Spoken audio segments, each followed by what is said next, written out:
হাদিসের মধ্যে আছে আল্লাহর নবী সাল্লাল্লাহু আলাইহি সাল্লাম ডান দিক থেকে কেউ যদি উনাকে ডাক দিতেন, কথা বলতেন, তো আল্লাহর নবী পুরা চেহারা ঘুরাইয়া এভাবে তাকাইয়া কথা শুনতেন। যতক্ষণ ওই লোক কথা বলতো অতক্ষণ চেহারা ফিরাইতেন না। এটা তাওয়াজু, বিনয়। এমন না যে সামনের দিকে তাকায় আছে, ওই বেটারে বলছে হ্যাঁ কবে না শুনতে আসি, তো এমন হয় না আমাদের। আল্লাহ রসুল এটা করতেন না।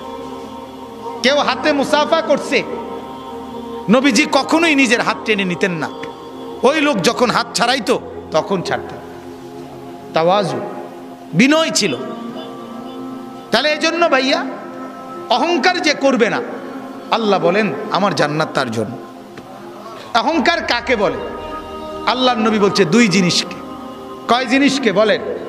এক নাম্বার বাতারুল হক, যত কিছু হক শরীয়তের বিধিবিধান এর যে কোনো একটাকে অবজ্ঞা করা, ফেলে দেওয়া, পরিত্যাগ করা, নিজের জীবন থেকে বাতিল করে দেওয়া, এটাই অহংকার।